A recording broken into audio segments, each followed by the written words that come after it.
Bom, qual é o algoritmo aqui, já que a nossa aula é a respeito de doenças císticas pulmonares, né? Primeira coisa, a gente tem que confirmar que realmente se trata de um cisto, de uma bolha. Depois a gente tem que saber se esse achado é normal ou não.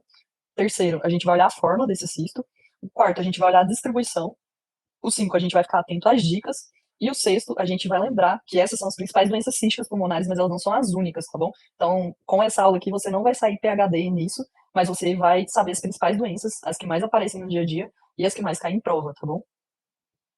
Bom, antes de começar essa aula, só para deixar aí um agradecimento a um chefe meu específico lá do hospital, né, em que eu fiz radiologia, que, assim, é um chefe espetacular, muito bom mesmo, e ele fala muito, ele dá aula nos congressos a respeito justamente desse tema, então eu me baseei nas aulas dele para fazer a minha aula aqui, então fica aí minha homenagem ao Dr. Lucas de Pádua, que ele é sensacional, radiologista cardiotorácico, tá, gente? Então é isso. E, bom, falando sobre terminologia, né, o que mais confunde com cisto é enfisema, bleb e bolha. Então, para tentar clarear isso na nossa cabeça, a gente vai passar por cada um desses conceitos. Aqui eu tentei desenhar para vocês terem um pouquinho desse estímulo visual também, porque fica muito conceito junto, né? Então, vou começar aqui do lado direito da tela de vocês, falando sobre enfisema.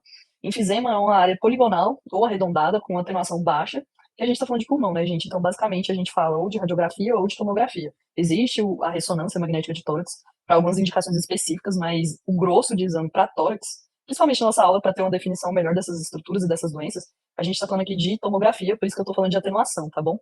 Então, com isso em mente, a gente continua. Então, o enfisema tem essa baixa, é uma área de baixa atenuação, ok?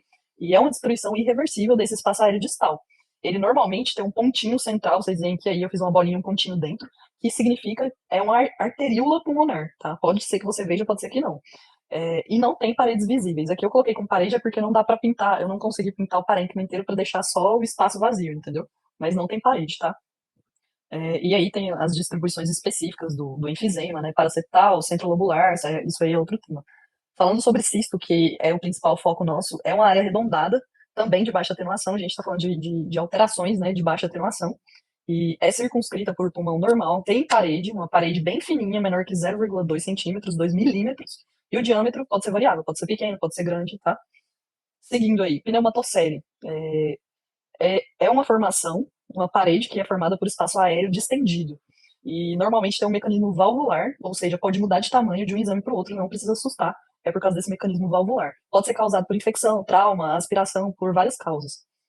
Flaveolamento, que é esse que está bem na base pulmonar aí do lado direito da tela de vocês, normalmente é um achado que está relacionado à fibrose pulmonar, né? Então são cistos resultantes dessa fibrose em uma região mais subpleural ali. Os diâmetros são variáveis, mas são pequenos, entre 0,3 estourando 1 centímetro. Eles são agrupados em camadas e compartilham paredes. Essas são as características dos cistos de flaveolamento, tá? Lá para cima, do lado esquerdo da tela de vocês agora, bleb, é uma área também hipotenuante, bem definida, tem parede, uma parede também bem fininha, menor que 0,1 centímetros, ou seja, 1 milímetro, um diâmetro pequeno, menor que 1 centímetro, e é isso que vai diferenciar aí, principalmente bleb e bolha, e fica localizado na pleura visceral ou região subpleural. A bolha é exatamente a mesma coisa, só que o diâmetro dela pode ser maior ou igual a 1 centímetro, tá?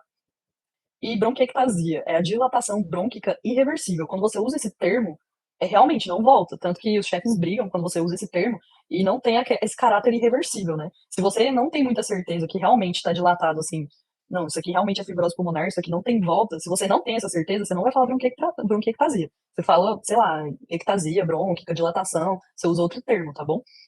E cavidade, que é um espaço que contém gás dentro de um nódulo, massa ou consolidação, tem contornos irregulares e paredes espessadas. Bom, aqui eu coloquei exemplos, né? Então, à esquerda de vocês temos um exemplo de enfisema, aí tá meio que centrolobular, tá meio difuso.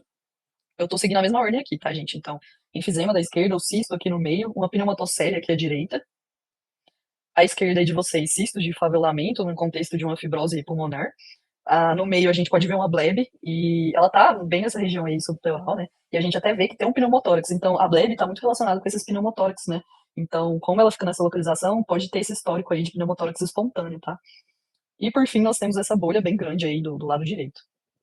Bom, falando aqui sobre bronquiectasia, ela tem algumas características. Ela pode ser cilíndrica, ela pode ser varicosa, ela pode ser cística.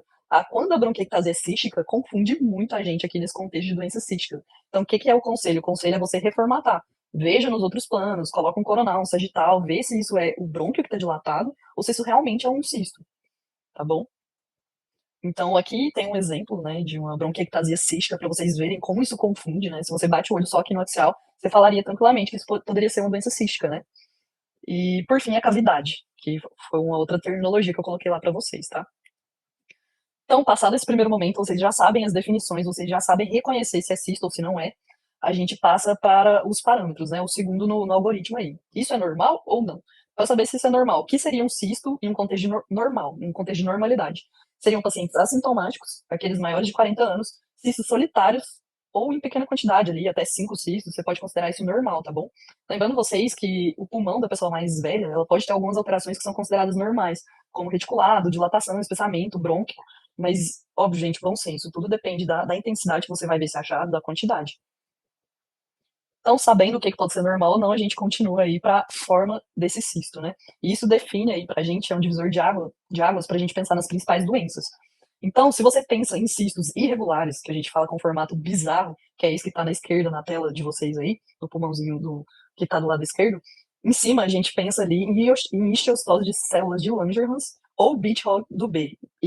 São as doenças que têm essa característica de possuírem cistos irregulares, que a gente fala de forma bizarra, tá? Do outro lado, a gente tem os cistos mais regulares, que podem ter vários tamanhos, mas são cistos mais bonitinhos, como a gente diria, né? Que é a linfangioleumiomatosa, que a gente apelida carinhosamente de LAN, ou a pneumonia intersticial linfocítica, tá? Então, se você bateu o olho no exame, você viu que é um cisto irregular, feioso, eu já vou pensar automaticamente, pô, eu vou ficar entre osteocitose de célula de Langerhans ou Bitt-Hog do B. Aí eu bati o olho no exame, não, o cisto é bem regularzinho, é bem bonitinho, deve ser uma LAN ou uma pneumonia intersticial linfocítica, tá? Falando de distribuição para você tentar distinguir entre elas. Bom, a istiostose de células de Langerhans, a gente vai ver um predomínio aí nos campos pulmonares superiores. Ela poupa os campos pulmonares inferiores, tá? Ao contrário de Bitt-Hog-2B, que você vai ver principalmente ali nos campos pulmonares inferiores.